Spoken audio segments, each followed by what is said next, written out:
Now we'll be learning about multi-level inheritance.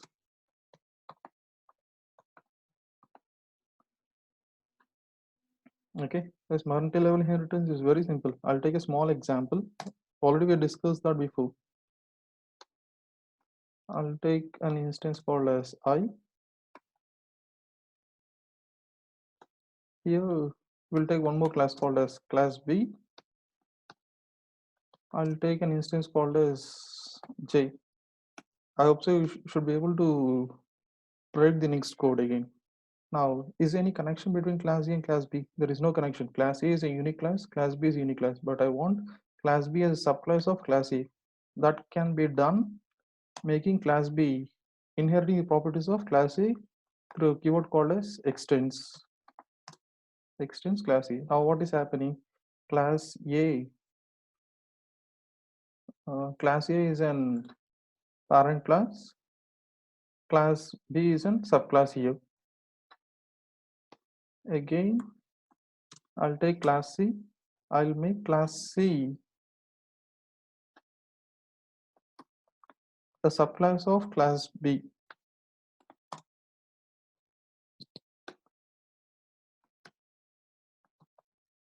I'll take a variable called as K.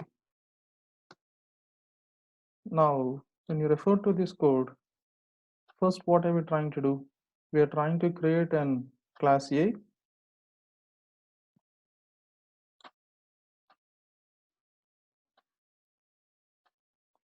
We are trying to create class A. Now, after that, again, we are trying to create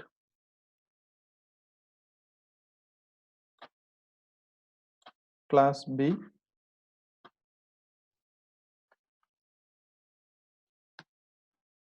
Then we are making class B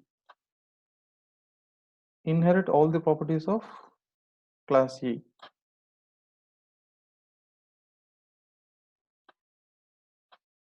There is no two-way inheritance. Class B is inheriting properties from class A. In turn, again, what are we trying to do? Again, we are creating an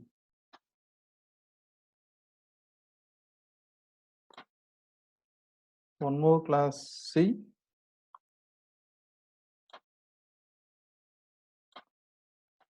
We are making C a subclass of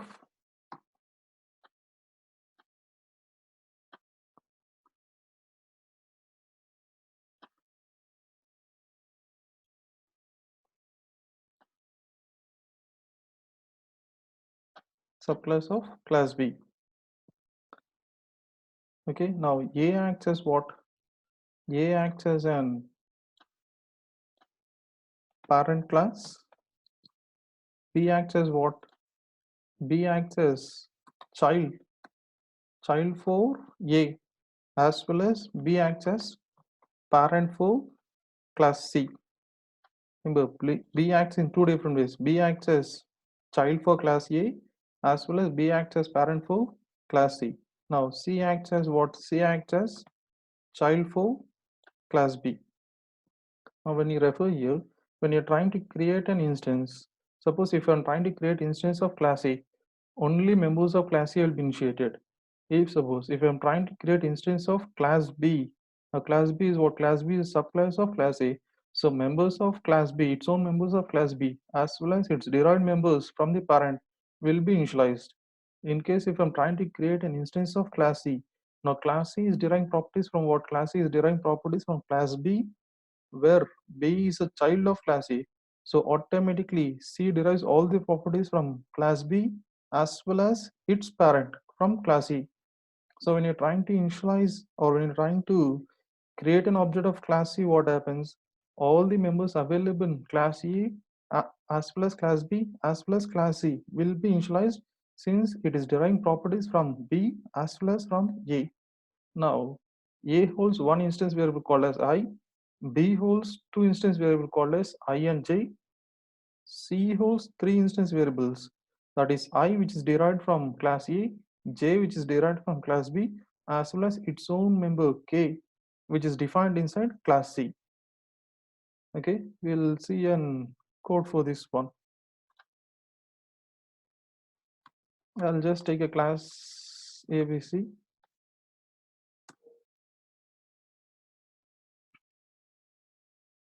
I'll write this in this way. Try to please understand this.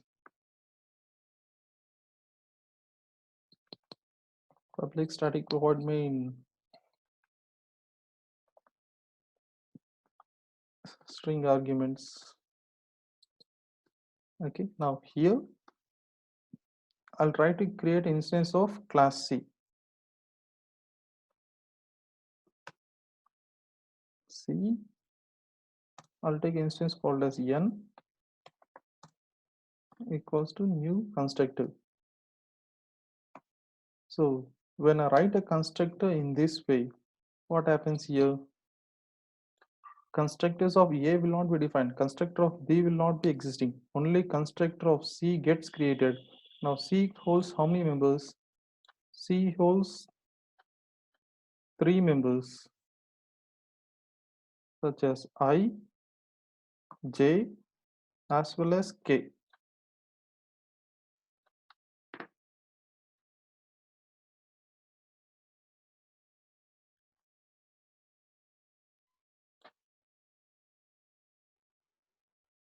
We'll be having 3 members called as I, J and K.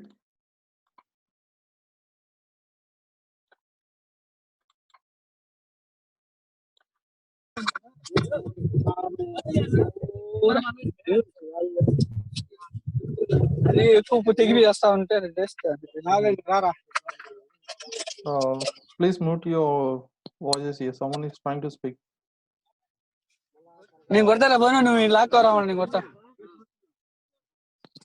Just a second.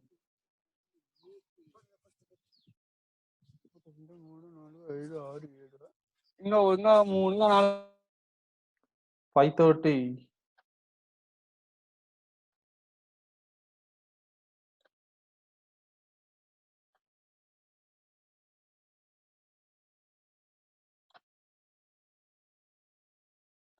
Okay. Now here what happens? Memory of I comes into existence, memory of J comes into existence, as well as memory of K comes into existence. I will be initialized with the value 0. J will be initialized with the value 0, as well as K. Even K will be initialized with the value called as 0.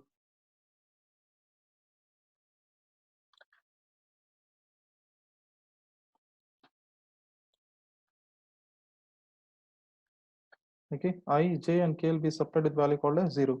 In case you need to access the members now,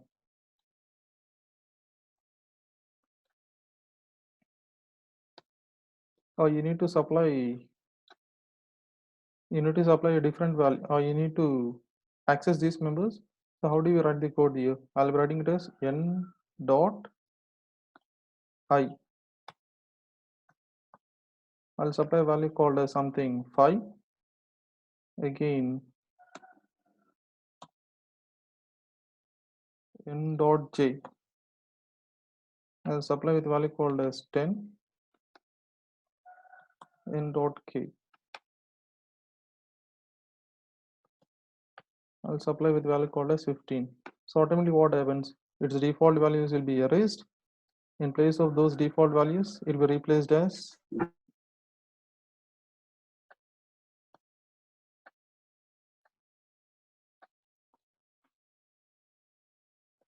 it will be replaced as 5. J will be replaced as 10. K will be replaced as 15. Let's make it clear that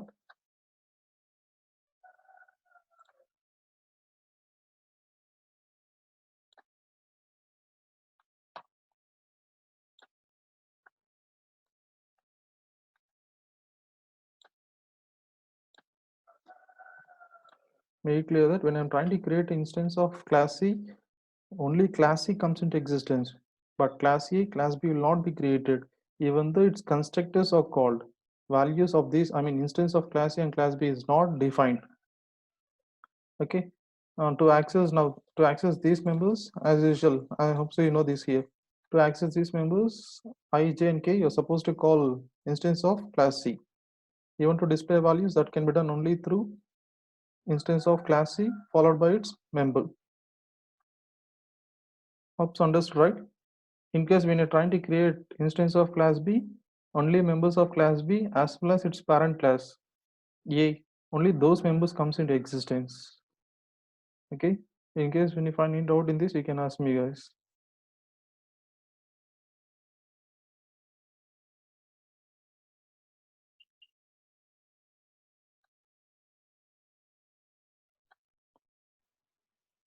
I hope so the screen is visible, right? No, sir. It is No, not. sir. Okay, just a second. You can refer the code here.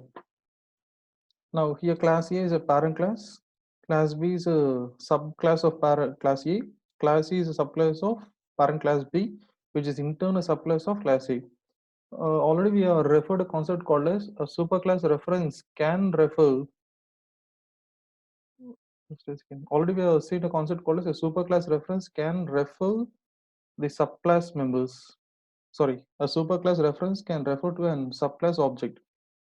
I'll say the working of this one here. Once understand very properly. In case I'm trying to create an reference of class A. Listen, I'm just trying to create, I'm not creating an object of class A. I'm just trying to create a reference of class A. I'll use the other code here.